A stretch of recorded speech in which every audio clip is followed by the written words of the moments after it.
Okay, I see we're now live. So good evening and welcome to our virtual Committee of Adjustment meeting.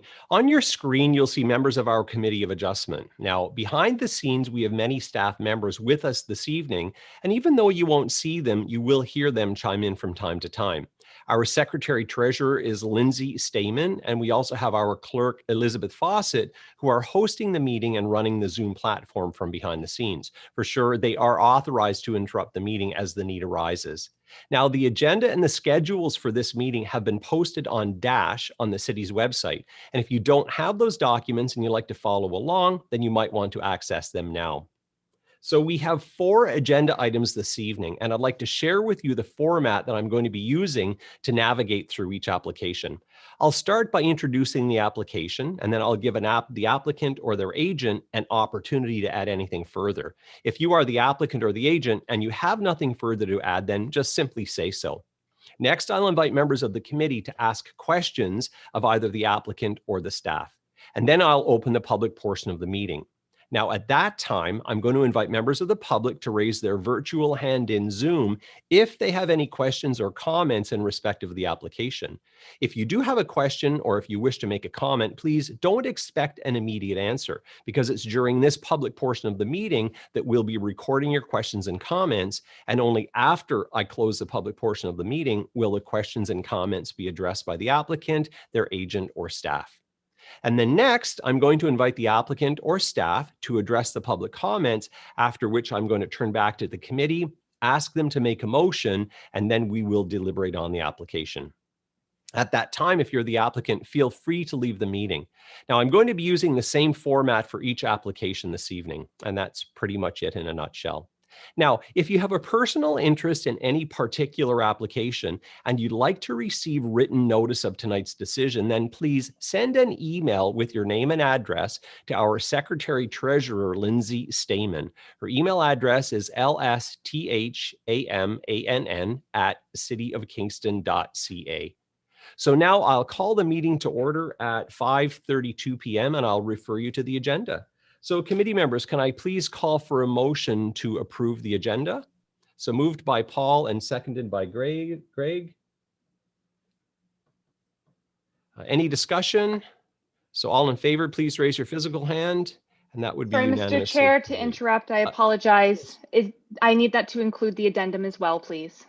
Yes. Has everybody received the addendum? It came in late this afternoon. Okay, I'm seeing heads. So we're, Paul, you're okay with the motion to include the addendum? Okay. Thanks very much, Elizabeth. Yep. So with the addendum. Okay, very good.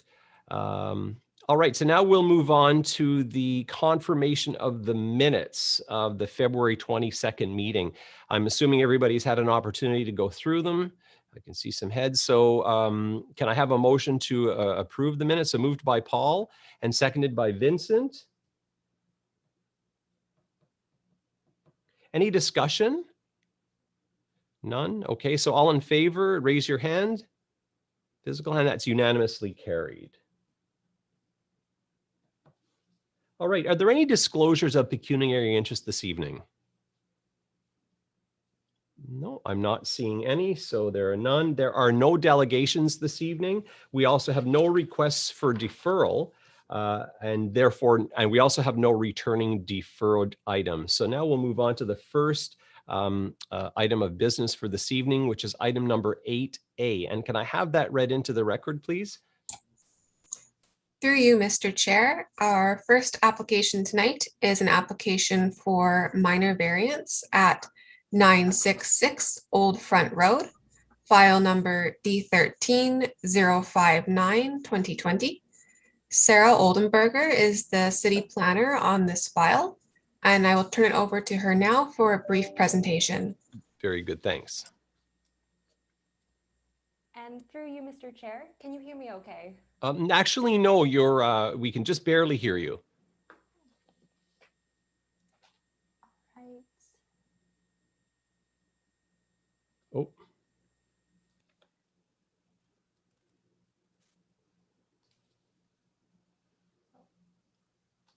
Can't hear you at all now. No, can you hear me okay now? It's very faint. What about the other members? Is it very faint for you?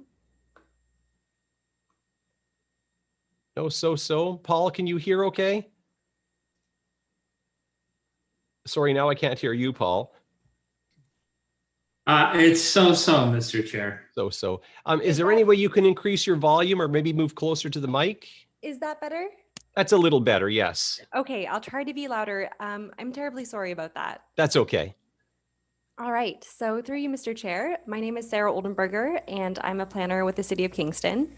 Tonight, I am bringing to you a brief summary of the minor variance proposal for 966 Old Front Road, a minor variance.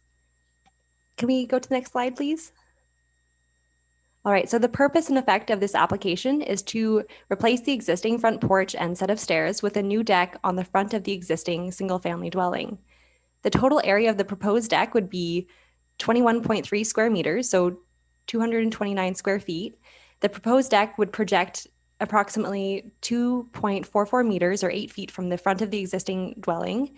And the proposed deck would increase the projection into the front yard by approximately 0.23 meters when compared to the existing porch and stairs. Can we go to the next slide, please?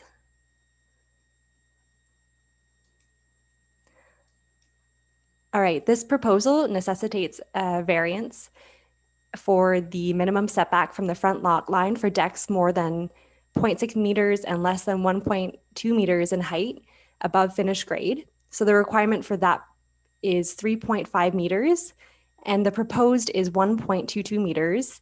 So the variance requested is 2.28 meters. Can we go to the next slide, please?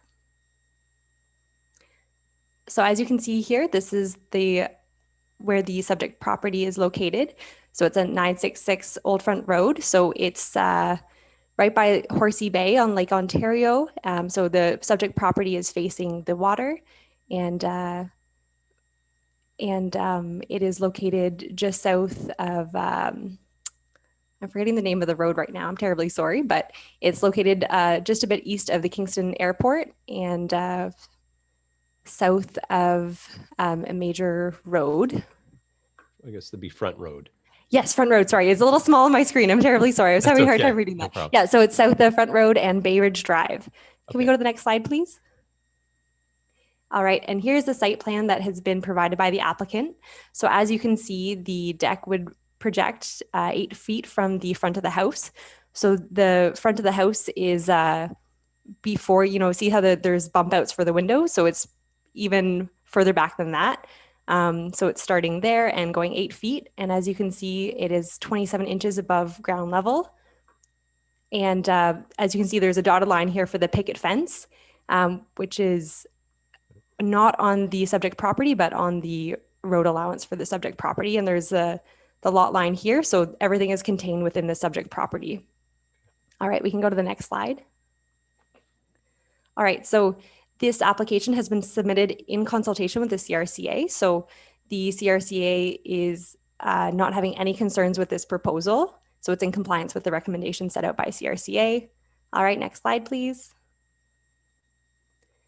All right, so the requested variance maintains the general intent and purpose of both the City of Kingston official plan and zoning bylaw number 7626. The proposal is desirable for the appropriate development or use of land, building, or structure, and the variance requested is minor in nature. As such, the proposed variance meets all 4 tests under subsection 45(1) of the Planning Act, and the application is being recommended for approval subject to the proposed conditions, which are outlined in the Exhibit A of my report. And the approval of this application will allow for the construction of a 21.3 square meter deck, which would project 2.44 meters from the front of the existing one-family dwelling. And I wanted to note as well that this afternoon we had some concerns vocalized via a phone call from a neighbor. And however, there's no written complaints at this point. I believe as well, Ms. Reed, the applicant, is available this evening to answer any questions, as am I. So thank you so much for your patience with my audio, and I'll turn it back to you, Mr. Chair. All right, thanks very much. And the audio was perfect in the end, so no worries there. So at this point, I'd like to call on the applicant and or their agent to identify themselves by name and address for the record, please.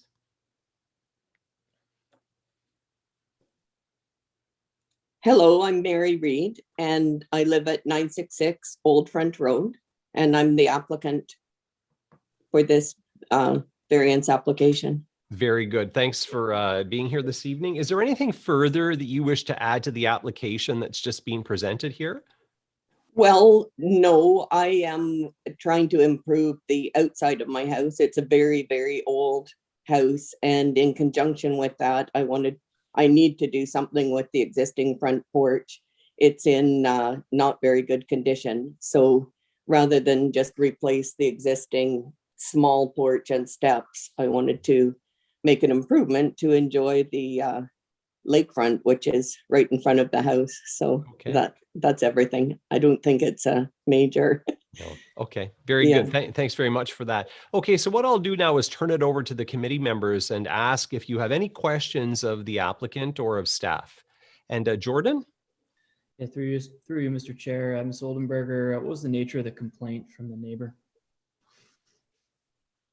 So, Ms. Reed, the question was, what was the nature of the complaint that that came in today? I don't know because it came in late. So Sarah told me that there was one. So I think it would be best if she were to. Yeah, Sarah, sure. Yes, and through you, Mr. Chair, the nature of the complaint or the comment this afternoon that I received was in regard to concerns over sightlines, concerns over potential maintenance of the property, of the subject property, and they were unsure of what the appearance of the deck would look like. So just concerns that it would fit in aesthetically with the neighborhood. Okay, good. And sorry, Jordan, this is your question. Did you want to follow? Just through you, Mr. Chair, are those folks here tonight to voice their concern? Do we know? Through you, Mr. Chair, if I may, I have made sure that the person that called in received an invitation to attend the meeting tonight. Okay, and I just see one hand came up in the attendee, so maybe we'll get to that a little later. Okay, and any other questions, Jordan? That's it. Okay, so Miss Reed, you had a comment? I do have a comment, and that is that I have been working with a designer to make sure that the design and the construction materials and so on the deck, and as well as the other improvements to the outside of the house are aesthetically pleasing. Okay. And yeah, so it won't just be slopped up. Okay, very good. In a way that doesn't look proper. Okay, thanks for that. Greg, I see you have your hand raised. Greg Lightfoot, did you have a comment? Not sure. Has his video frozen? It looks like it, Mr. Chair. Okay. Oh, I see some movement, Greg. Can you hear me? I can hear you now. Yes, yes. Yeah, sorry, there was a little clip in my internet there. My apologies. Through you, Mr. Chair. Just for Mary, I went out and looked at the property. It's not so much a question, but that's a beautiful set of land out there. And I just wanted to comment and say thank you for doing something with your porch and for working towards putting a nice deck up. Congratulations. That's all I wanted to say, Mr. Chair. Okay. Thank you. Thanks very much. Any other questions from the committee to the applicant? I'm seeing none other. Okay, so at this point, I'll open the public portion of the meeting, and I'm going to ask, are any members of the public with us this evening who wish to speak to the application for 966 Old Front Road? Please raise your virtual hand in Zoom. And I do see one in the attendee section. It would be Timothy Wauk. Mr. Wauk, if you want to unmute your mic, we'd be happy to hear from you. Hello, can you hear me? Yes, I can. Thank you. Hi, we have two neighbors here this evening. There's myself and Jack and Sandy Weller, who are immediate neighbors. And we had a few questions and concerns that we'd like to raise with the committee. Sure. Just to speak to the very first point of this being a minor variance. It may be minor, but it actually has a fairly significant impact from what I see on the plans in terms of my sight lines to the water. So as you know, Old Front Road is located directly across from Lake Ontario. We choose to live here for that reason. This deck, as proposed, will obscure my view of the water looking out of the front window of my house. Now, if the house was located back another 20 or 30 feet, I wouldn't be here this evening, neither would my neighbors. That's a concern for us. I believe it will also propose or potentially propose an additional hazard in exiting the driveway as an additional blind spot on a very busy road. And we're also on a corner, which is another sort of concern.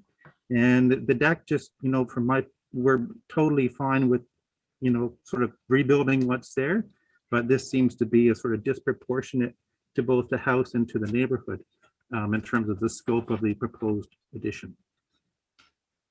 Okay, thanks very much for that. Are there any other members of the public who wish to speak to the application for 966 Old Front Road? Please raise your virtual hand in Zoom. And I'll call one last time. Are there any members of the public with us this evening who wish to speak to the application for 966 Old Front Road? Please raise your virtual hand in Zoom. And Mr. Welk, I see your hand raised again. Hello? Yes, hello. Hello? Yeah, it's me next door. I do have a little. Could I just have you identify yourself by name and address, please? It's 990 Old Front Road. Yep. And the name is Weller. Weller, first name, please. It's Jack.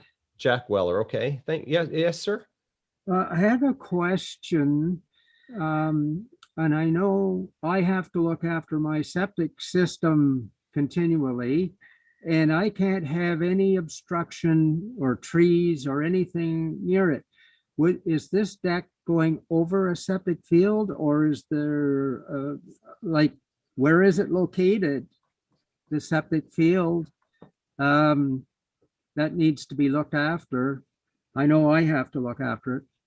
So is your question related to affecting your septic field? No. My question is this deck is the septic field in the front of the house where the deck would be over it? And that would not be correct. Okay, I think I understand. Thanks for that. All right. So are there any other members of the public who wish to speak to the application for 966 Old Front Road? I don't see any. So Mr. Welk, I see your hand is still raised. Is there somebody with your panel that still wants to speak?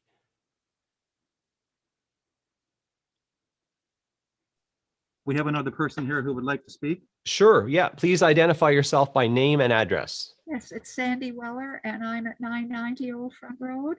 And my concern is just exactly where the house is situated. It causes a blind spot around she's right on the corner there.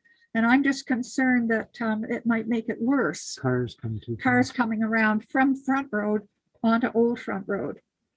A lot of kids out on bikes and people walking, and that's my concern. Okay. Okay.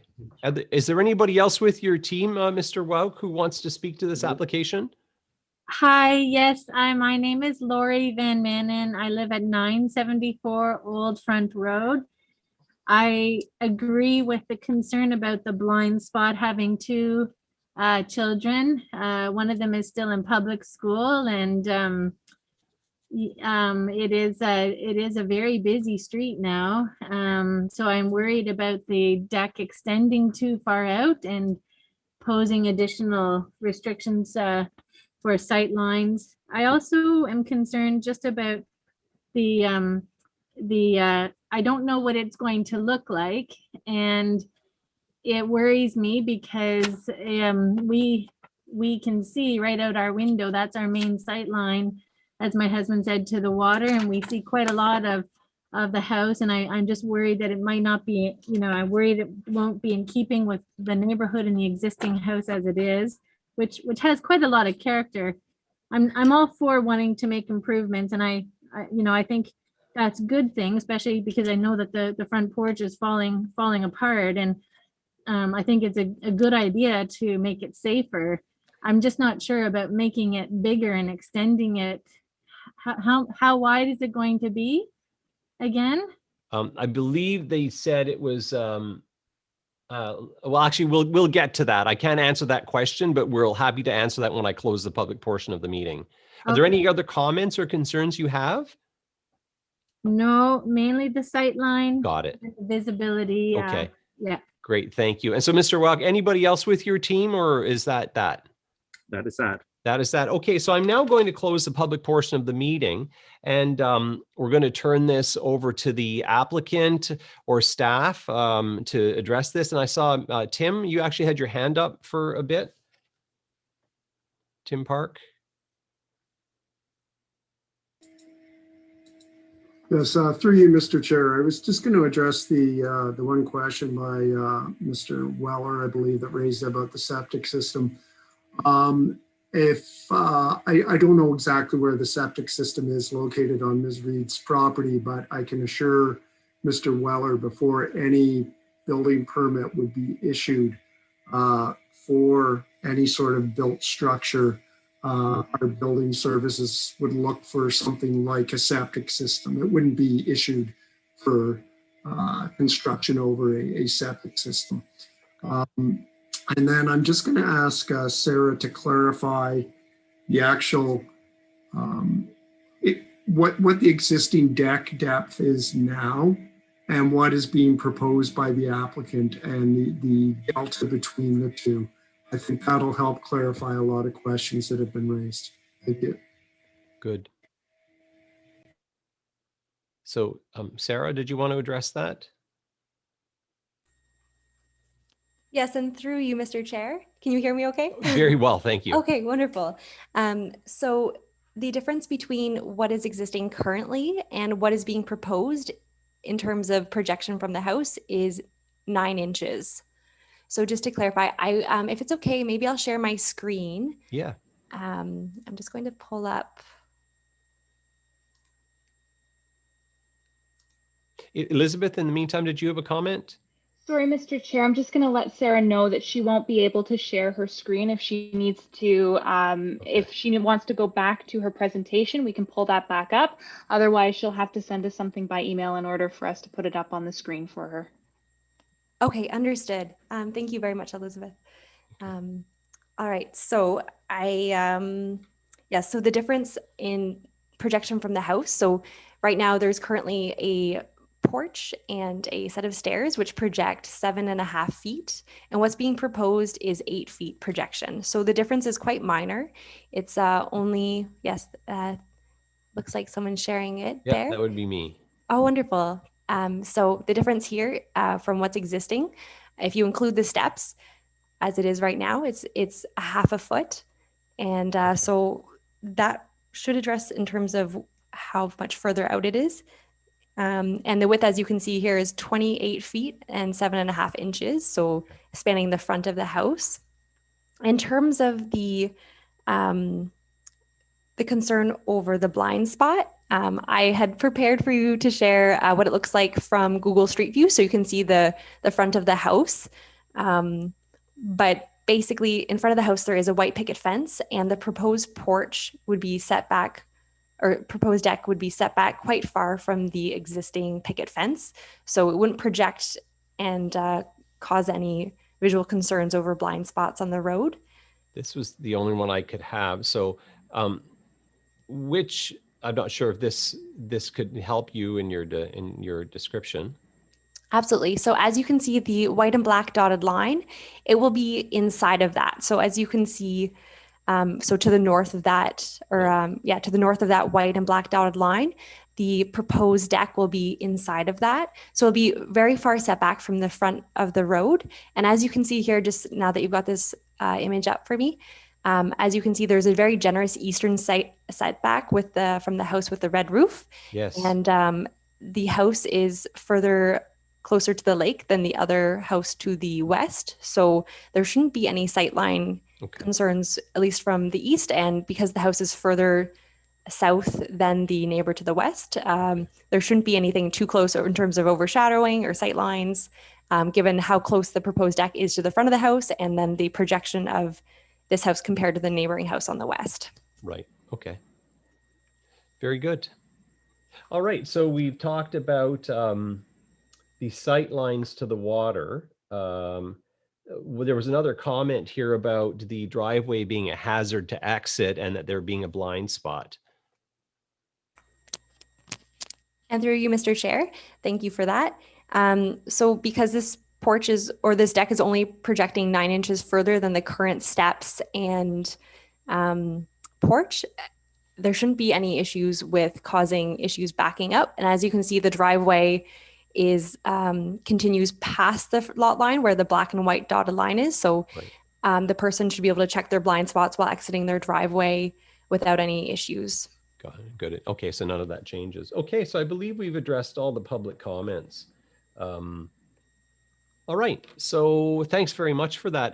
So committee members, do you have any questions for the applicant or the staff?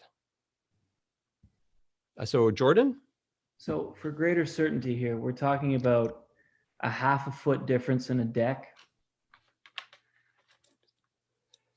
So Sarah? Anyone explain? I don't understand how that's going to obscure someone's view to the lake. And through you, Mr. Chair, yes, so it's a 1/2 foot. So if I could, I would pull up Google Street View to show you. I've got it open myself. Thanks, Oh, wonderful. Sarah. Okay, so as you can see, there's the porch and then the steps. So that projects 7.5 feet from the front of the dwelling. So the proposed deck will only be 9 inches further, or 1/2 foot, when compared to what's there existing. So it's a very small change that's being proposed, but it will add a lot of functional amenity space, since the deck will provide an outdoor extension of the indoor living space and will be very usable for the resident of the dwelling. Thank you. Okay. And Greg, you have your hand raised?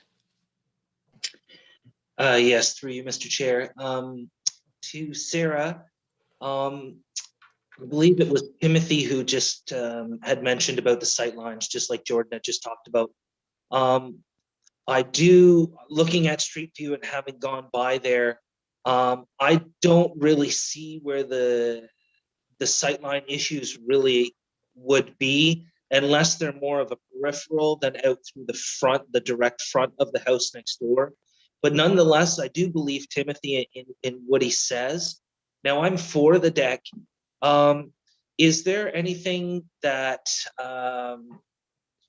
could be further done, or once the deck is built, just to verify, or anything like that, that staff could just kind of lay to rest what Timothy is saying? Because I do believe him from the sound of his voice. He sounds like he's telling the truth. It will obstruct him.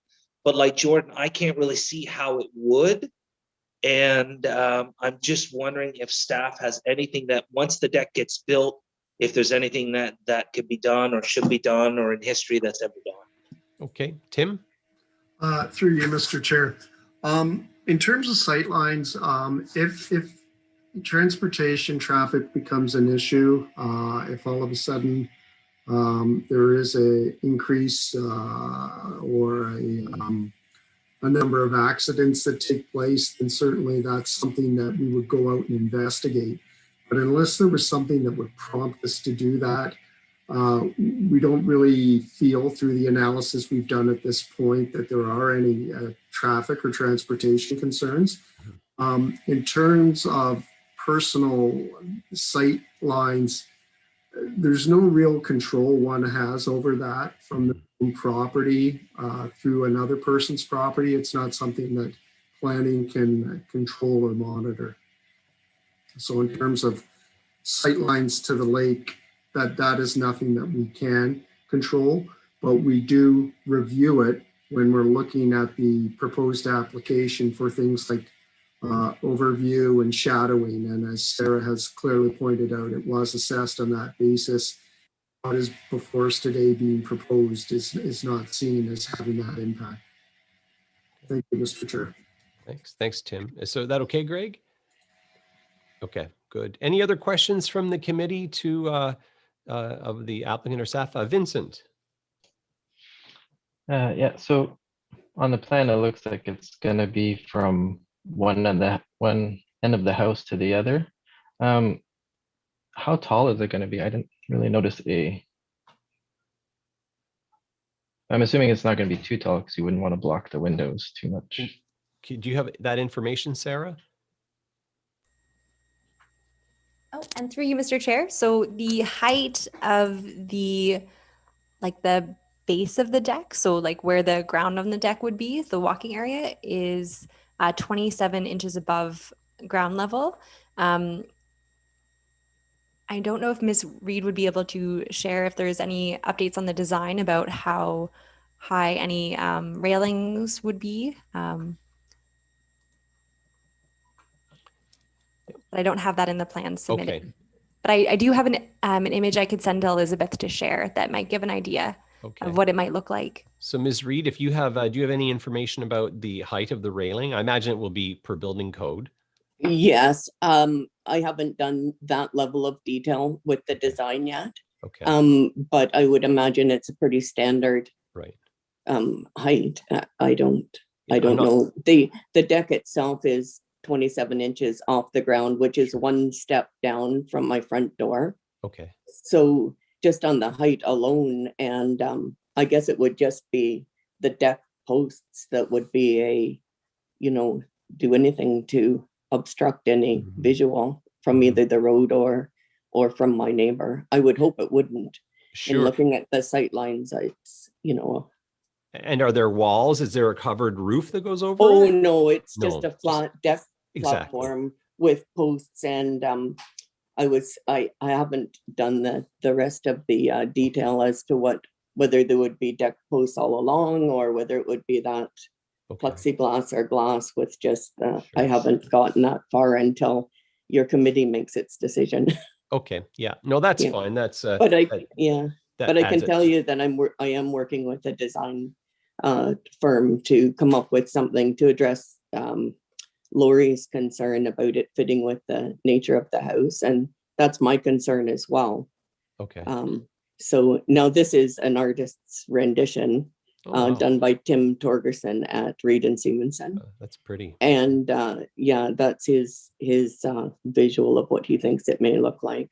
Okay. Now, again, that isn't to scale or anything else. That was just an artist's rendition of what the house would look like. Great. All right, thanks very much for that. So committee members, any other questions? Yes, Paul, I see your hand raised. Oh, you got to unmute yourself, Paul. Yeah.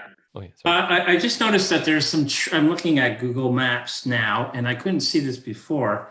There seems to be a few trees in front of the house. Are they going to be removed as well? Or, and maybe that will help with the sight lines for the neighbors. Oh. Thank you. Yeah. I don't know, Ms. Reed, do you have an answer for that? I'm sorry, I didn't hear the beginning of Paul's comment. So you go ahead, Paul. Sure. Let me see if I can unmute myself here. Yeah, you're unmuted. Oh, now you're muted. Thank you. My question is to Ms. Reed. I noticed through Google Maps that there's a few trees that are currently in front of the house. Will they be removed from? I'm looking at Google Maps here, so it might not be accurate. There's at least one large tree in front of your house. Well, moved.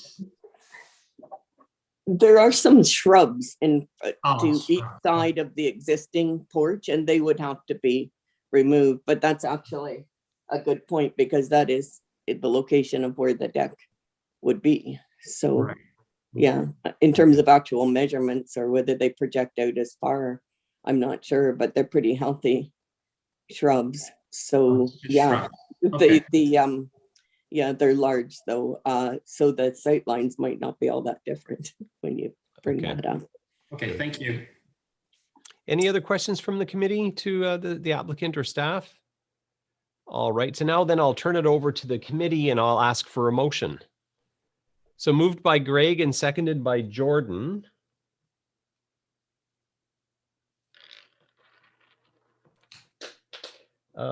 Any discussion on this? No, I don't see any. So all in favor, raise your hand. And that's unanimously carried. Thanks very much, Ms. Reed. Okay. Thank you. Thank you.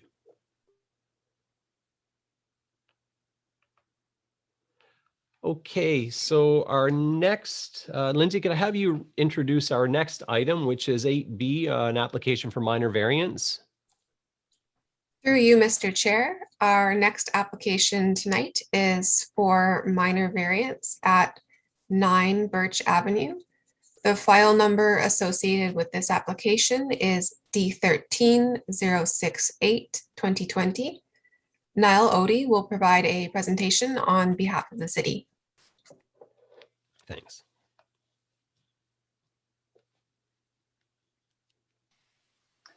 Good evening, Mr. Chair. Can you hear me? Yes, very well, thanks. Perfect. So as Ms. Stayman indicated, this is a presentation for minor variance D13068-2020 for 9 Birch Avenue. Next slide, please. The purpose and effect of the application is to increase maximum permitted building depth and reduce the minimum width for driveway and pedestrian access aisle to facilitate a 2-story rear addition that would contain a second residential unit. Next slide, please. The subject lands are located at 9 Birch Avenue, which is a bit of a unique street in Kingston in that it's only 1 block long. It is situated between Albert and Collingwood Streets, south of Johnson Street, and a block north of Earl Street. Next slide, please. This slide shows the existing context of the block and immediately surrounding portion of the neighborhood. The subject lands are highlighted in the dashed border there. And we can see that the rear yard of the existing property is approximately 50% landscape open space and approximately 50% gravel parking area in the rear. This slide also helps to illustrate the number of rear additions that have been constructed onto the original building stock over the years. And so it's fairly common for rear additions within this portion of the neighborhood. Specifically, specifically the 2 abutting parcels to the subject lands at 7 Birch and 11 Birch have already been enlarged with large rear additions in the past. Next slide, please. The site plan submitted with the application indicates that the proposed rear addition would maintain the existing building depth that has already been established by 11 Birch Avenue and is generally consistent with the building depth for 7 Birch Avenue just to the east. The applicant would provide 2 vehicle parking spaces in tandem within the existing driveway, the northern portion of the existing driveway. And both of those vehicle parking spaces would be situated north of the proposed entrance to the second residential unit, which is proposed for the east side of the structure at approximately the halfway point, the midpoint of the structure. The applicant is proposing to convert the remaining portion of the gravel parking area that we saw in a previous slide that's in the rear yard, convert that over to landscape open space, and is also proposing to construct a detached accessory structure in the rear yard that would house 5 secure bicycle parking spaces and also provide storage space for garbage and recycling bins. Next slide, please. The elevations that were submitted with the application indicate the rear addition would maintain a similar roof line, albeit a slightly lower roof line to the existing structure, and also that the rear addition would be slightly narrower than the existing dwelling. These 2 attributes will help to minimize the impact of the proposed development on the existing streetscape of Birch Avenue. And these slides are also helpful to illustrate that the window placements the windows have been placed along the eastern elevation and the northern elevation, so the eastern side and the rear of the proposed addition. These windows along the east side, which is noted as the right side elevation on this slide, these windows will look out onto a blank facade that is the side of 7 Birch Avenue. It's a red brick facade. The windows at the rear of the elevation will look out into the rear yard amenity space of the subject lands. A small modification is being proposed to the roof line of the existing structure. The existing roof is a hipped roof at the rear, and it will be converted to a gable roof. And there's a new dormer that's being proposed on the eastern side there, which is quite modest in size and scale and conforms with the zoning bylaw. Next slide, please. The floor plans that were submitted with the application confirms the second residential unit would contain a total of 5 bedrooms, 2 bedrooms within the basement, and 3 bedrooms on the proposed second story, with the main floor being used for kitchen and living room area. Next slide, please. The requested variances maintain the general intent and purpose of the City of Kingston official plan and zoning bylaw 8499. The proposal is desirable for the appropriate development or use of the land, building, or structure, and the requested variances are minor in nature. As such, the proposed application meets all 4 tests under Section 45(1) of the Planning Act, and the application is being recommended for approval, subject to the conditions. I would like to note that there was an addendum put forth for this application, which provided some revised wording on the recommended conditions for this application. And with that, that concludes my presentation this evening, Mr. Chair, and I'd be happy to answer any questions that the committee may have. Great. Thanks very much for that. At this point, can I please have the applicant and or their agent identify themselves by name and address, please, for the record? You're on mute. Thank you, Mr. Chair. Jason Sands on behalf of the owner, and I'm happy to answer any questions for you this evening. I quickly just would like to confirm that the 5 conditions that have been recommended for consideration this evening, one of which being the amended wording to the development agreement, as mentioned by Planner Odie, we have no concerns on behalf of the owner for the inclusion of those conditions before you. And if there's anything further that I may add, please, by all means, let me know. Great, thanks very much. Okay, so committee members, do you have any questions for Mr. Sands or any staff on this application? Paul. There you go. So my question is really concerning variance 2 and variance 3. It appears to me that the current driveway is going to be serving as the new driveway as well as the required access aisle. I just wanted to make sure that I understood that correctly. So that's a question to either Jason or the owner.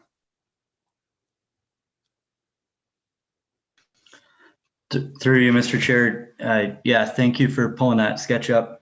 The site plan drawing, member Babin does confirm that that existing driveway on the east side of the existing development is the access to for vehicular access to the site, and the rear yard parking, or the rear and interior yard parking at the rear.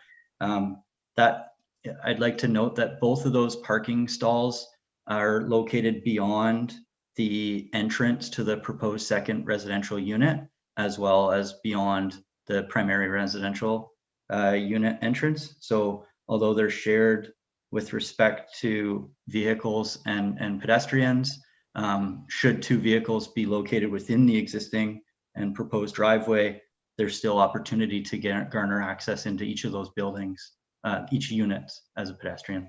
Thank you. Okay, and Paul? Just to follow up to that. So that would be my concern, is if current vehicles sort of park in the driveway beyond this space to the north. And will there be any signage around that the owner is planning to put there to ensure that no cars obstruct, you know, the walkway, if you will, or the aisleway? Thank you. Through you, Mr. Chair, I don't believe that's a specified condition, but by all means, as on behalf of the owner, we're more than happy to ensure that the placement of a sign is erected on site to ensure that that continuous ingress and egress is maintained. It's not a concern. Thank you. Thank you. Good. Any other questions from the committee members? I actually have one for you, Mr. Sands. I guess my question is, or this could even be for the planner. Why are we getting rid of the rear yard parking and imposing tandem parking in a driveway? It seems, I think it might be a better quality of life and therefore a better quality application if the parking were in the rear. That's just my way of thinking.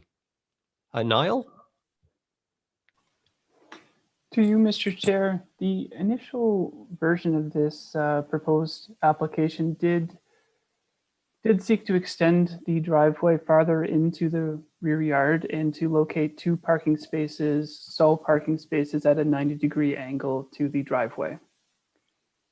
Through technical review, a comment was provided to the applicant requesting a turning radius drawing to ensure that a vehicle can make a sharp 90-degree turn into the provided parking spaces within the width of the driveway and within the confines of the width of the lot.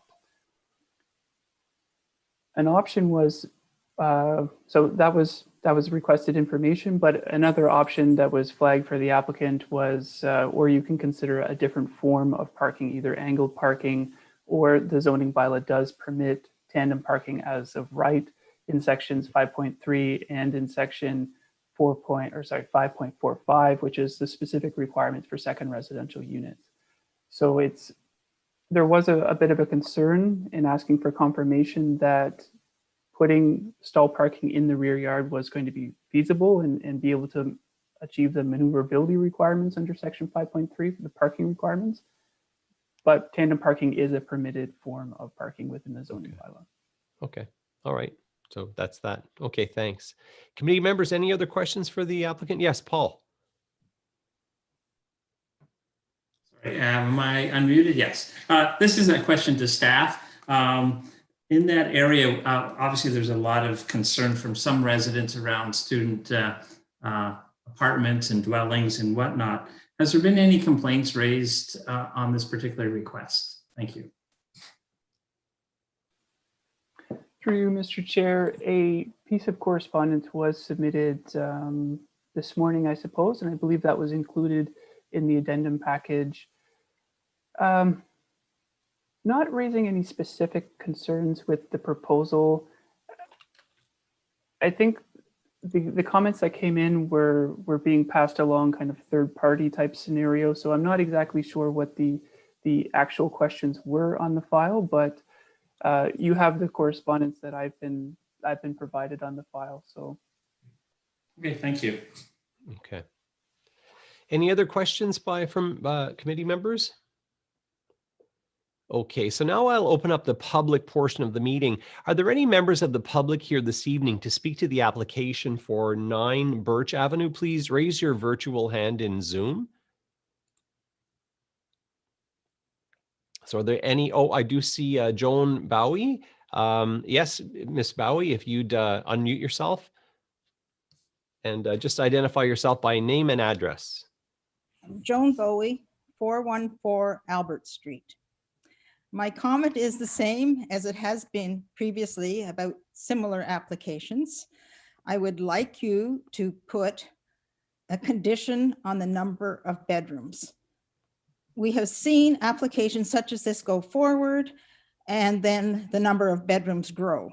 So first of all, I would like that. Second of all, I'd like you to, as this is an observation, as you know, going to the planning committee this week is a limitation on the total number of bedrooms, which is well below 12 or 13, whichever this will be. The reason you don't get comments is because, as you pointed out, there are a lot of students there. And these developments are going on streets that are not corridors. That was the intent. The Central Kingston growth strategy would be along corridors. And this is not a corridor. Those are my comments. Okay, thank you for that. Thank you for that. Okay, so I also see Donald Mitchell. Mr. Mitchell, if you could unmute yourself and just identify yourself by name and address, please. Hello, I'm Donald Mitchell and I live at 43 Gibson Avenue. You can hear me okay? I can hear you fine, yes, thank you. Okay. Good afternoon, members of the Committee of Adjustment, and thank you for this opportunity to speak to you. I'm the current vice chair of the Sydenham District Association, and in that capacity, I was contacted yesterday by a member of another community association to address this application. Again, generally, we feel that the Committee of Adjustment is not the proper forum for this type of planning application, with implications that extend beyond mere value, minor dimension-based decisions. Is less than 24 inches appropriate value for people access? Should the zoning bylaw value be reduced dimensionally by half to roughly shoulder width? We feel generally that matters that involve changes to the right of access, safety for a diversity of people is a planning decision. It's about values and is not by nature a minor consideration.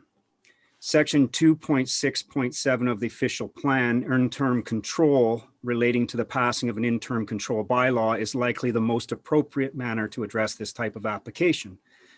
As you may be aware, later this week, city staff are recommending amendments to the OP and zoning bylaw that planning committee will consider.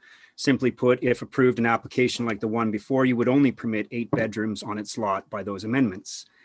It's my understanding that it's been nearly 4 years since the OPA 50 Schedule 13 was vastly expanded during one of its late draft iterations, and Planning Area 13 of that schedule was created seemingly from the idea of another much smaller scoped Planning Area 8 for Queen's University housing interests. Our residential neighborhoods across 3 districts became suddenly unfairly characterized as near campus neighborhoods.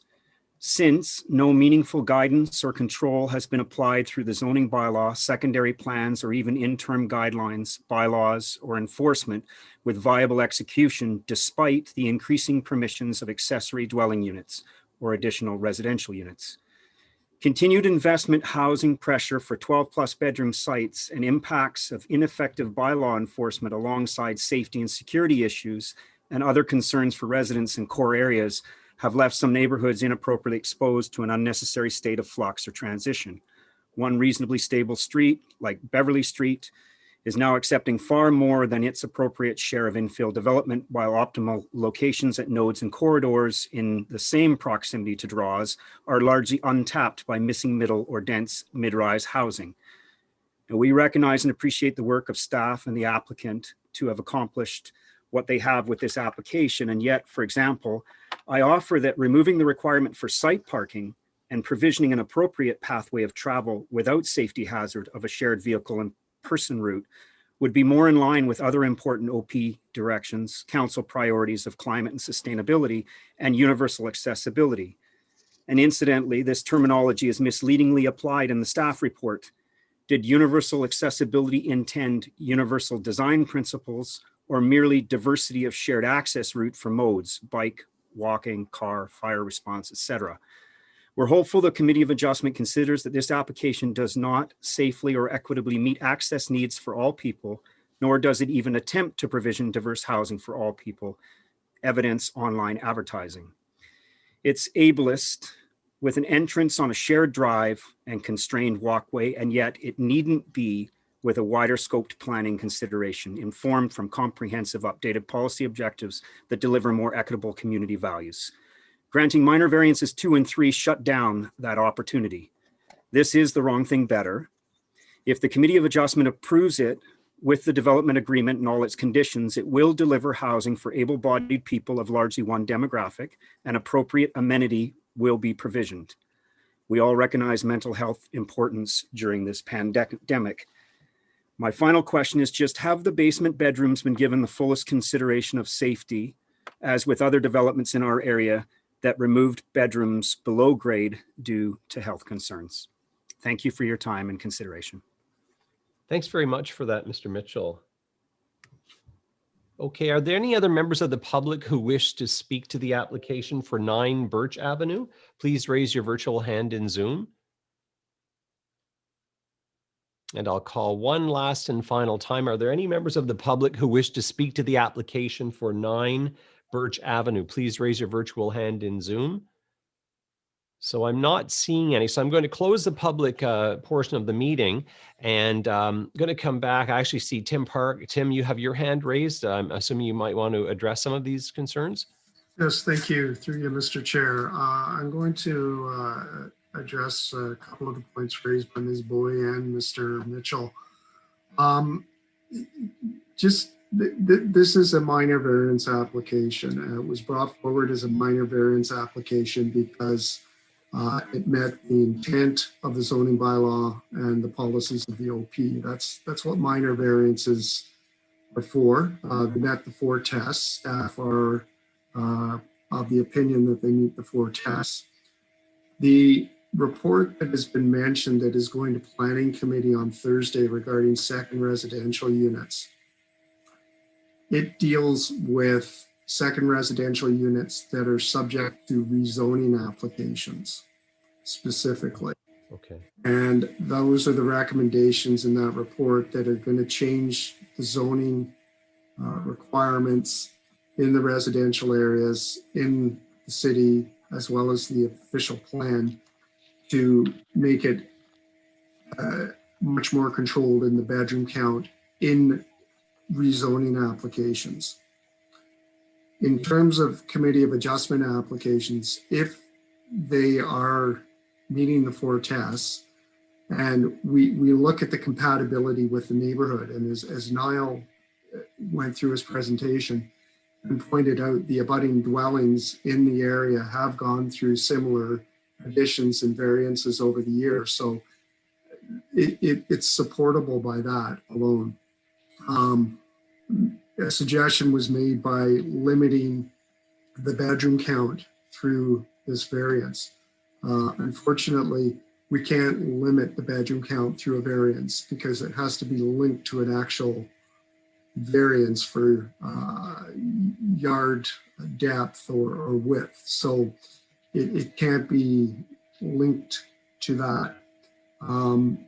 And I think at that, I will leave it, and then I will hand it over to Niall to finish off any of the other questions that were raised. Thank you. Niall?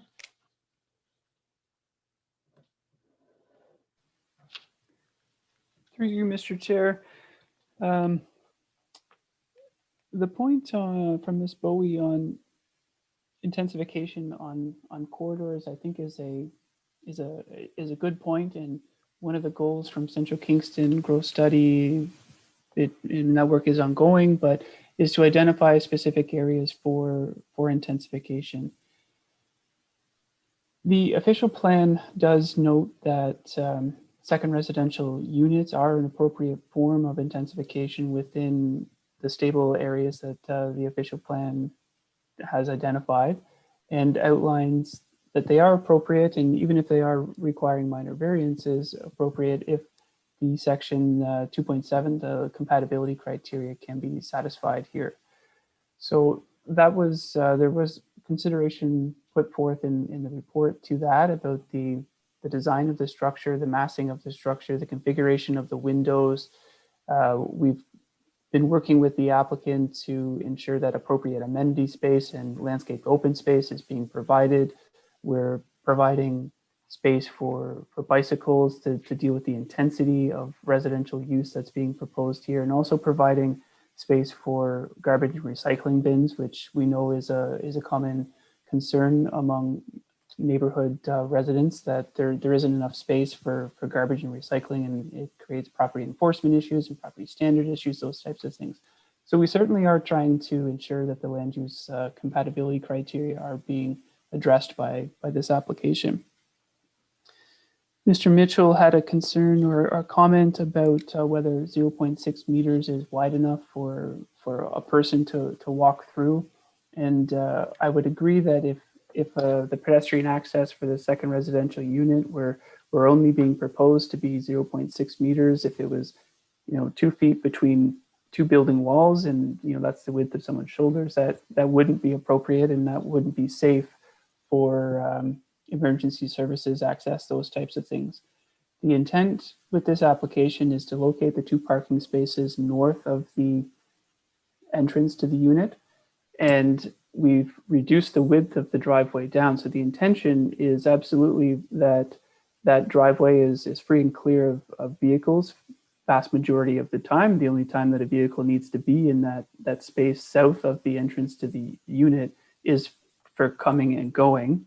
And so the intent is for the pedestrian access aisle to use the extra space that is the driveway on a temporary as needed basis. So absolutely the intent is not to create an access at 0.6 meters solely.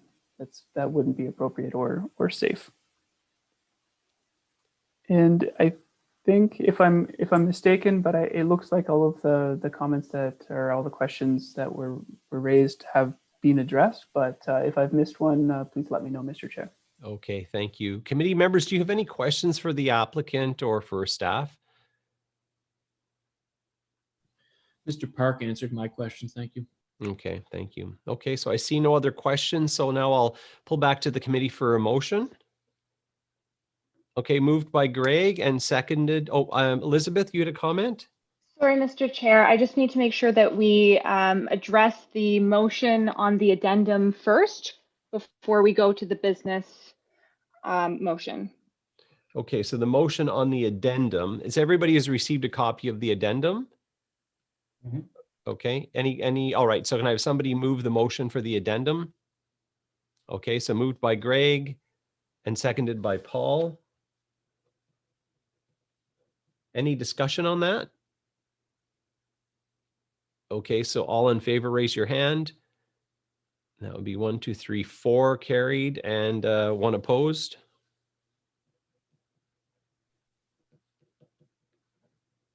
Okay, and now a motion for the application. We have something moved by Greg and seconded by Jordan. Any discussion? I have something I want to say. Okay, Greg, do you want to go first? Yes, thank you, Mr. Chair. Through you, Mr. Chair. I just wanted to mention, I know that the Sydenham District Association has been at a few meetings over a few developments, and I really appreciate everything. I just wanted to note on this application that I was very happy to at least see that it was mentioned about the garbage and recycling bins. That's just what I wanted to mention. Okay, thanks. So my comments really are, one of the problems I had when I looked at this was, was incorporating tandem parking when there was a more viable option. And I don't see that tandem parking, let me back up. I think Mr. Mitchell raised a very good point in saying that the approval of this makes it very clear that this proposal is cemented for a particular demographic. And I don't have any problem with that. When I consider tandem parking, I know from firsthand experience, because I have rentals for this one demographic. I don't believe it gives a very good quality of life. And I don't see any reason why at least they couldn't have proposed or moved the parking into the rear. And I know that the entire driveway is going to be used at times, even if it's for somebody stopping in to go to the back unit just to say hi or drop off some books, and they stay 20 or 30 minutes. And, it happens, and it happens, if not on a daily basis, certainly on a weekly basis. So for those reasons, I'm not going to be supporting this at all. I also really like Joan Bowie's recommendation that the committee, I know we can put conditions as we see fit on, conditions to minor variance applications, but hearing from Mr. Fisher that we cannot limit the number of bedrooms, because it's not the number of bedrooms that is the subject of any of these variances. So, but I do hear loud and clear, and I'm certainly a proponent of limiting the number of bedrooms so that we can limit the occupancy on site. Greg, did you have a further comment? Yes, through you, Mr. Chair. I'm just wondering, are you recommending that there maybe be a condition proposed for this application when it comes to tandem parking? Not at all. Not at all at this point. I mean, I asked him my question. I sort of fished, and I did not get the sense that there was a flavor for that. That the flavor was to go with stacked parking, unless another member of the committee, wants to amend the motion, or if you're able to amend the motion to approve based on tandem parking in the back. But I think we'd have to have Niall maybe chime in on that, or Tim chime in on that to see if that would be possible. Niall, did you want to comment on that? You, Mr. Chair, I would have to defer to Mr. Park or Ms. Damon procedurally on what might need to occur there. I'll leave them to comment procedurally, but I will just let the committee know that within the A zone, parking within the rear or side yards, there is a limitation on 40 square meters can be used for parking. Driveway and that type of thing can be on top of that. But that was part of the reason why we, through the first technical review, had raised a concern and asked for a turning radius diagram to make sure that the configuration with the two stalls at 90 degrees would be functional. Otherwise, there was a concern at the staff level that on paper it would be approved as one thing, but in practice it would turn into something different. Such as a rear yard full of gravel and countless parking spaces, which isn't something that we were looking to see out of this application. It's something that we were trying to correct, actually. Okay. And Tim? Sorry, I was just, if you could repeat the procedural question you were looking for clarification on? Well, so I think Greg, did you want to cover that? My question was, it sounded like what Peter had mentioned, the potential that maybe there is a recommendation possible for what is it, like a restriction? I forget the exact term right now, but just maybe a recommendation for a condition to be placed on the application, pardon me, with respect to the tandem parking. And I think because the motion had already been brought forward and we've already moved, that if maybe there's potential now, having discussed a little bit further, that a condition may be presented. Is there a way procedurally that maybe we could ask that question again and see if there's potential support for a condition to be placed on the application? Personally, I would support this if the parking were to be placed in the rear and to get rid of the side parking, which essentially would get rid of variance number 2 and 3. So it would just be a motion on number 1.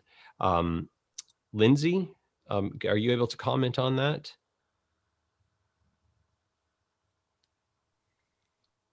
Through you, Mr. Chair, you are able to impose conditions on this application.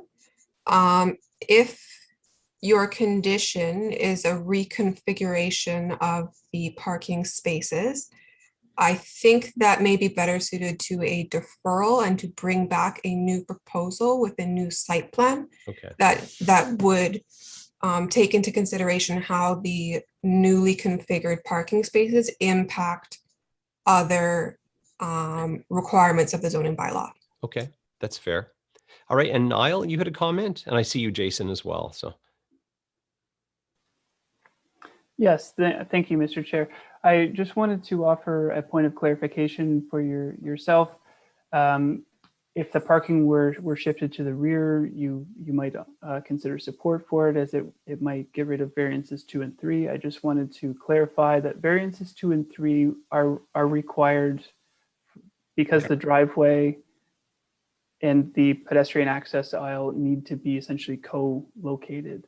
So the only way for variances 2 and 3 to be relocated is to completely reconfigure the existing structure to bring the existing dwelling, to bring the entrance to the second residential unit to the front of the structure so that it can be accessed without the need of a 1.2 meter access aisle. So whether or not the parking spaces are at the north end of the driveway or in the rear yard, there's still a reduction that's required there. So I just wanted to offer that to you. I see that. Okay. And Jason, you had a comment? Thank you, Mr. Chair. I just wanted to echo Planner Odie's comments with respect to that clarification. The first submission that was made to the city respecting this proposed development incorporated 2 parking stalls in the rear yard. I think Chairperson Skibo, as to what you're envisioning. And at that time, the request for the relief regarding access for vehiculars and for pedestrians was incorporated to ensure that that could still, or as it was still required. So I just wanted to provide that. And based on some of our previous meetings, and I think you may recall of a similar application elsewhere, where there was some concern with respect to maneuverability based on true on the ground vehicular movements versus what's required within city zoning bylaws for stall depths, et cetera.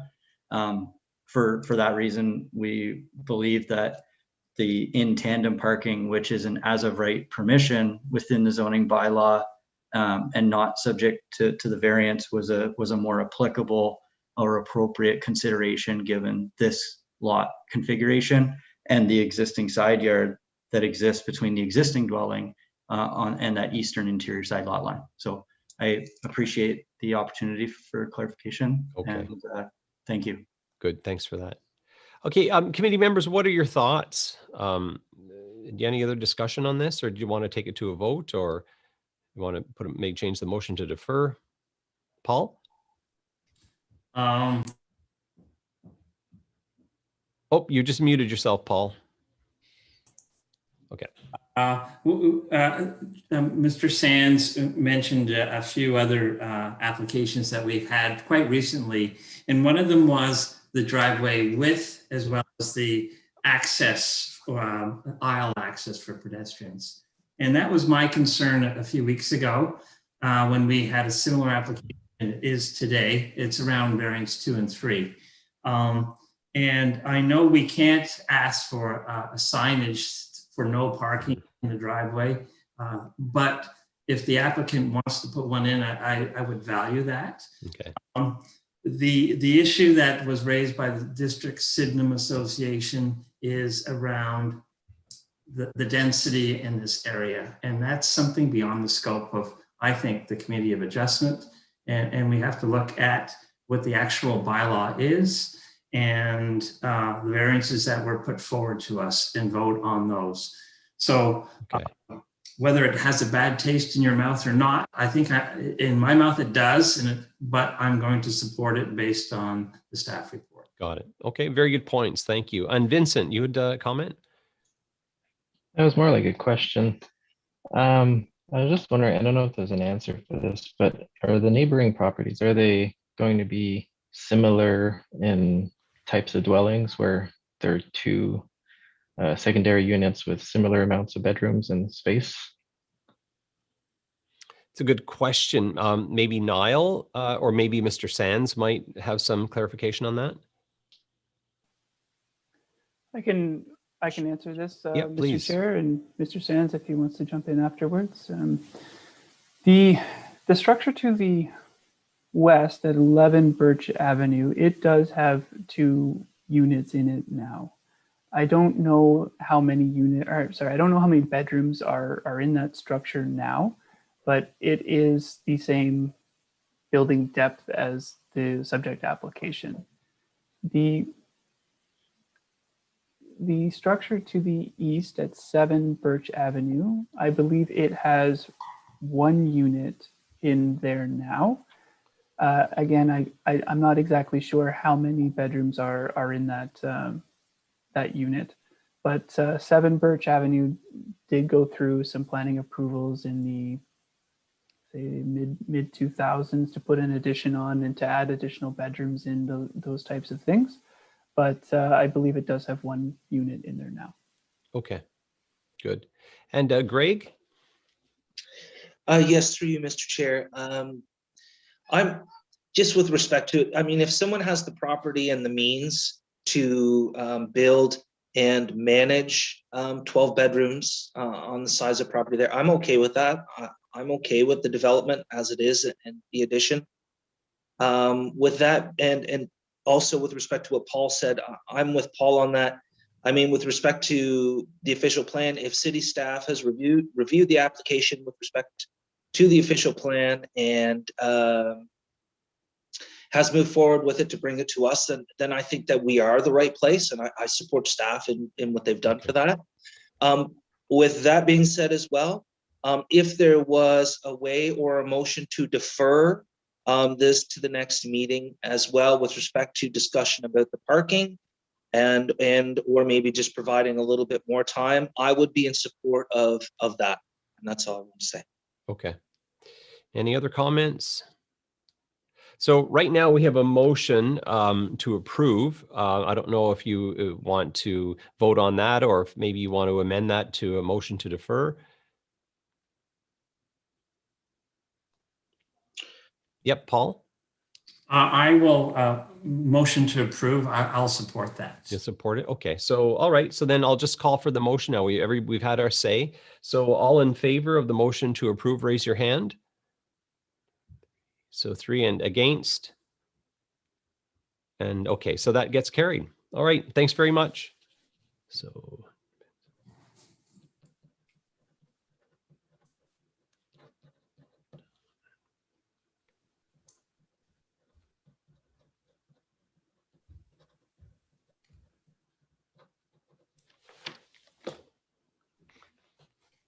All right, so our next application is for 8C, which is an application for minor variance. Lindsay, can I have you read this into the record, please?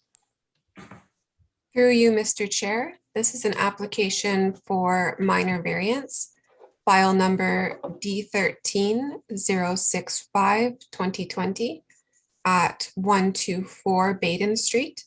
Tim Fisher is the city planner on this application.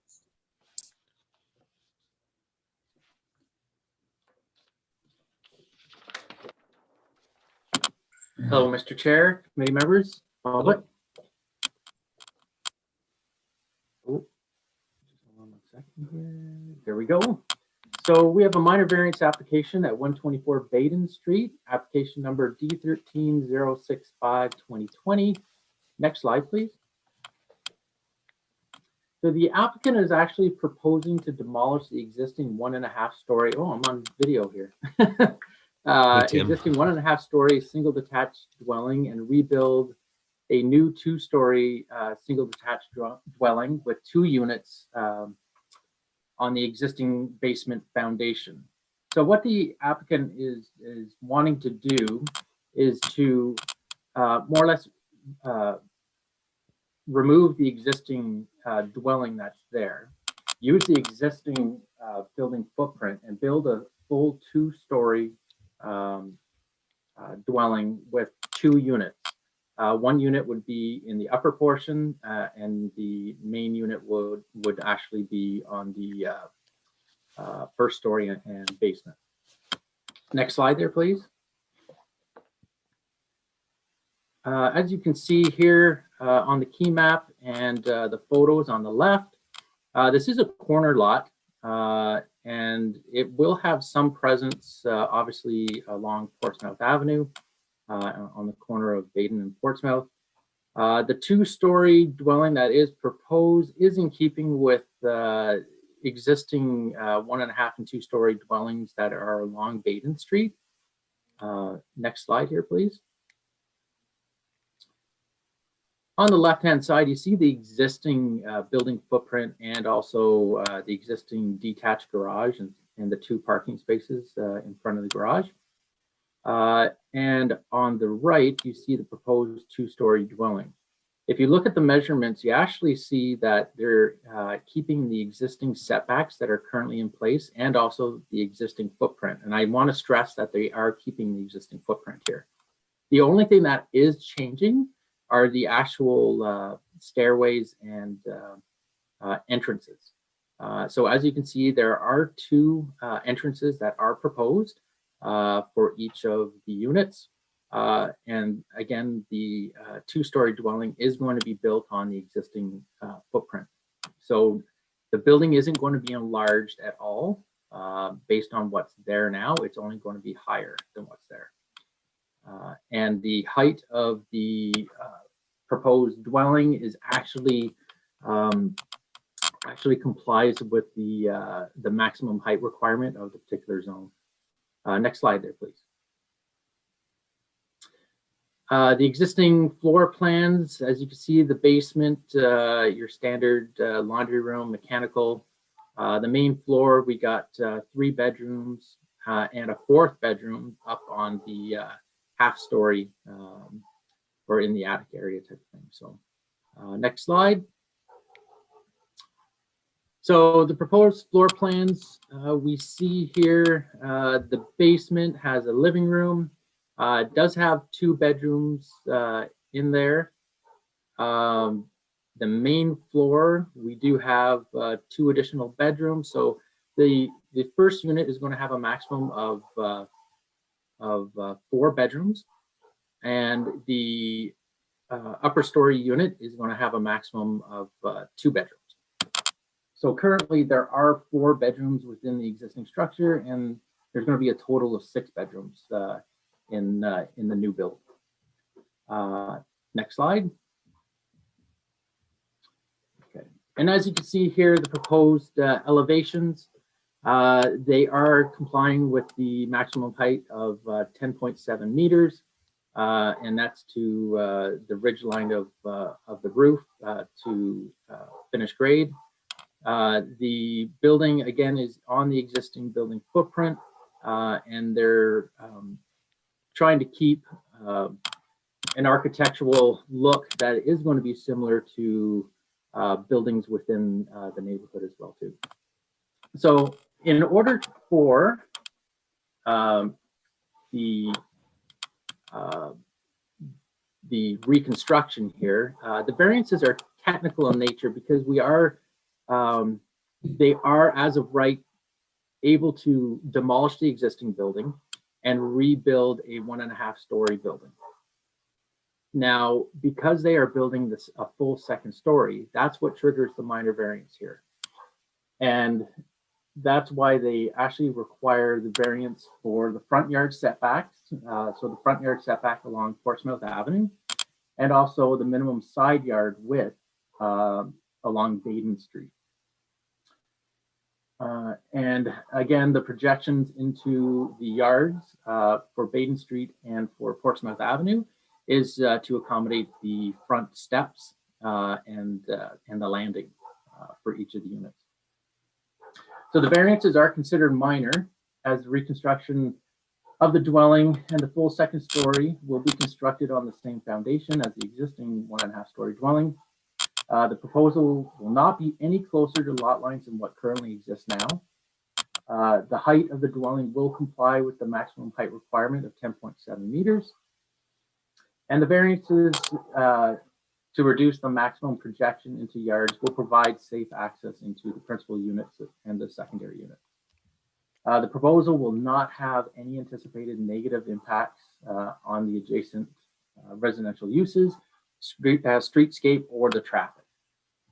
The variances actually are desirable and appropriate use of the land, as it will allow for the reconstruction of the single detached dwelling to current building code requirements, and allow for a secondary residential unit to be located within the dwelling. The proposal will maintain the existing setbacks, as we said. Access to parking will be maintained along the southern property line with its road access from Portsmouth Avenue.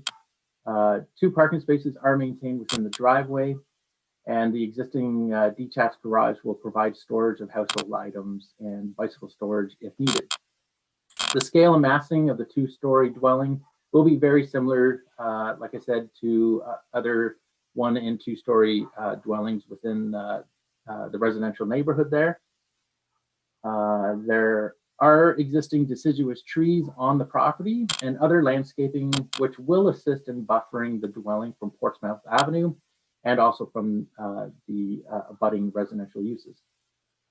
So again, the development will remain functional for its intended residential use. It will maintain, as each dwelling unit will have separate entrances and parking space within the driveway. The variances are considered desirable and appropriate use of the land. Next slide there, please.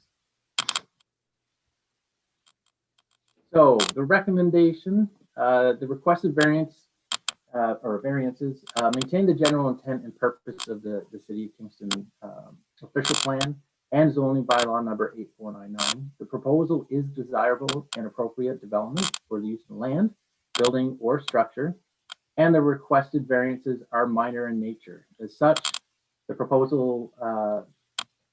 application meets all 4 tests under subsection 45(1) of the Planning Act, and the application is being recommended for approval, subject to the proposed conditions in the notice of decision, which is attached to the report. Next slide. I don't believe there is another one, but there we go. That's it. So I'm open to any questions or comments. Okay, thanks very much for that, Tim. Right now, I'll call on the applicant or their agent to identify themselves by name and address, please.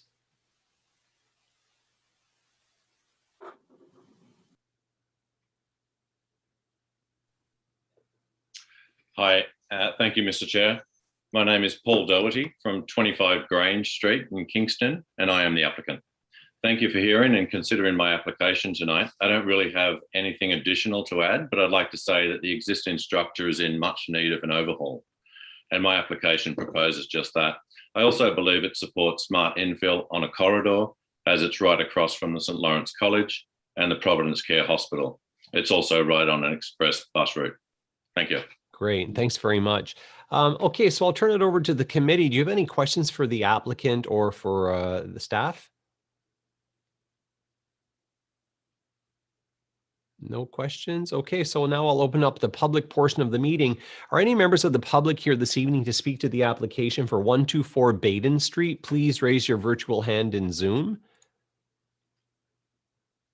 Do we have any members of the public here this evening to speak to the application for 124 Baden Street? Please raise your virtual hand.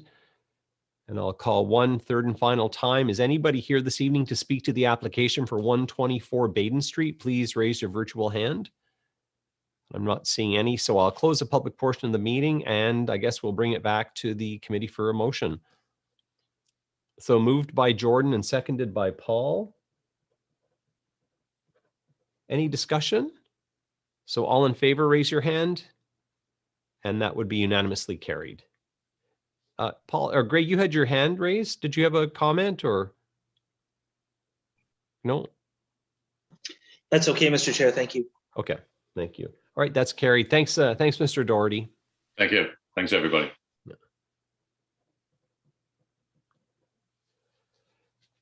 Okay, so our final application is for permission, number 8D. And so Lindsay, can I have you read this into the record, please? Through you, Mr. Chair, our last application tonight is for permission at 7 George Street. The file number is D13055-2020, and Ryan Leary is the city planner for this application. Thanks.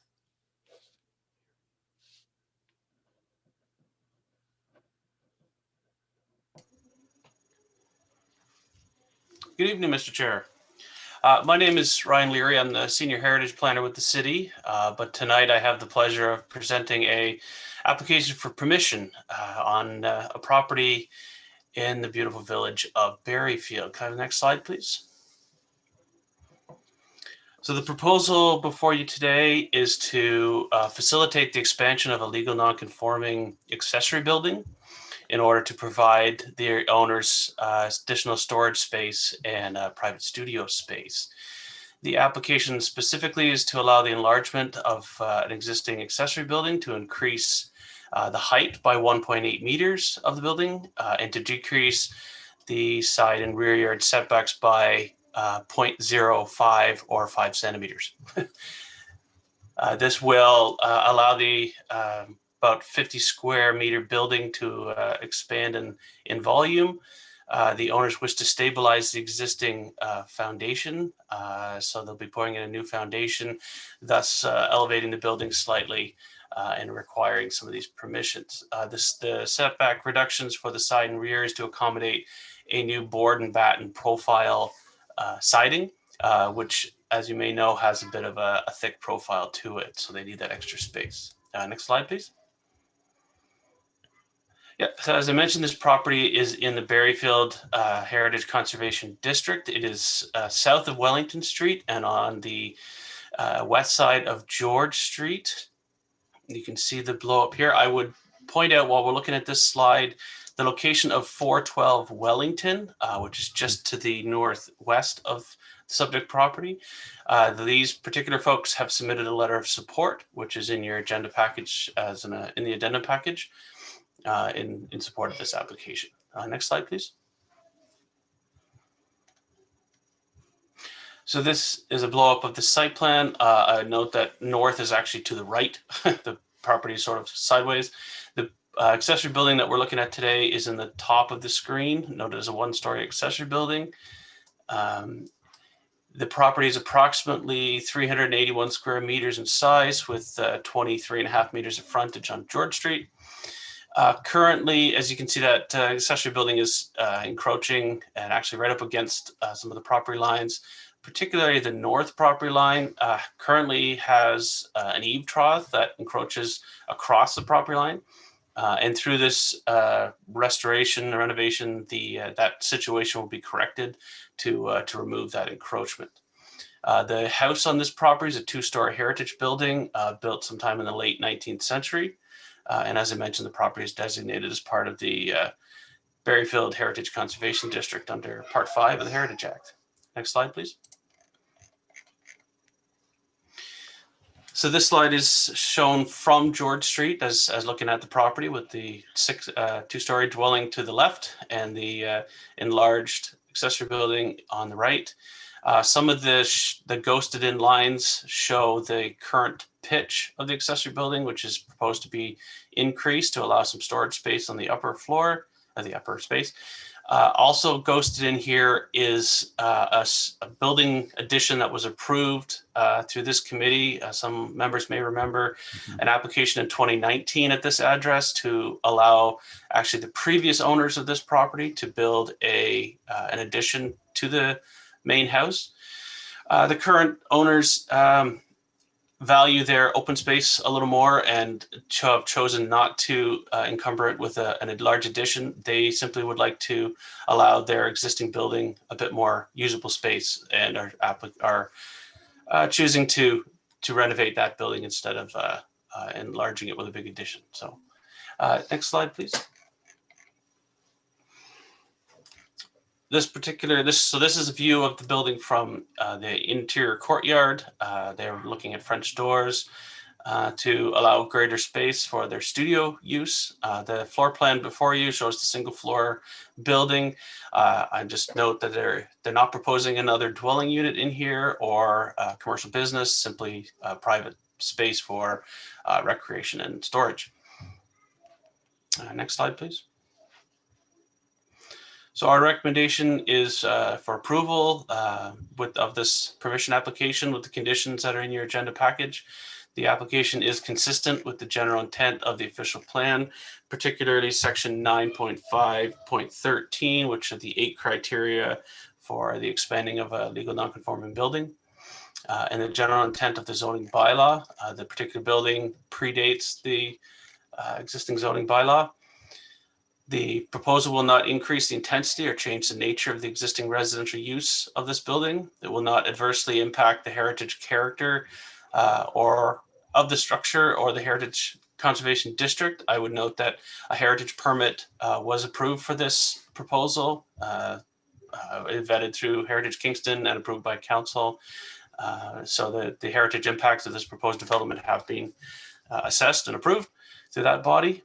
And this application will maintain the existing residential nature of the subject lands, which is consistent with the surrounding land uses and while improving the functionality of the existing accessory building for the owners.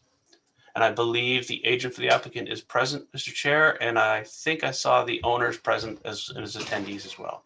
Okay. Thank you. Thanks very much for that. So at this point, I'd like to call on the applicant and their agent. to identify themselves by name and address, please. Hi, I'm Michaela Hughes. I'm the applicant, 82 Oak Point Road on Wolf Island. And my clients, the Pratts, are also here, Gerhard and Bernadette. Don't really have anything to say. I think we're all kind of tired, but we're all here to answer questions if any arise. Okay, thanks for that. All right, so then I'll call on the committee. Committee members, do you have any questions for the applicant or their agent or staff? I have none at all. So I'll open the public portion of the meeting. Are there any members of the public here to wish to speak to this application? Oh, I'm sorry, Mr. Pratt, I do see your hand raised. I'd like to recognize you now and invite you to speak. Oh, I just wanted to acknowledge your request that I'm here and present and happy to answer questions as well. All right, thank you very much. So are there any members of the public with us this evening who wish to speak to the application for 7 George Street? Please raise your virtual hand in Zoom. Are there any members of the public here with us this evening to speak to the application for 7 George Street? Please raise your virtual hand. And the third and final call, are there any members of the public to speak to the application for 7 George Street? Please raise your virtual hand. And I'm not seeing any, so I guess we'll bring it back to the committee for a motion. So moved by Paul, seconded by Greg. Any discussion on this? All right, so all in favor, raise your hand.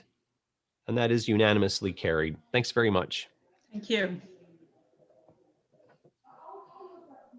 Thank you very much. Thanks. Okay, so moving on with our agenda. So we have no motions this evening and no notices of motion, no pieces of other business unless anybody wanted to bring something up. I'm not seeing anything. Okay, so there are no additional pieces of correspondence with the exception of the addendum. And the date of the next meeting is for April 19th, 2021. And I guess now we're looking for a motion to adjourn. So moved by Vincent and seconded by Greg. And all in favor, raise your hand. And that's unanimously carried. Meeting adjourned at 7:06 p.m. Thanks very much, everybody, and we'll see you next month. Thank you.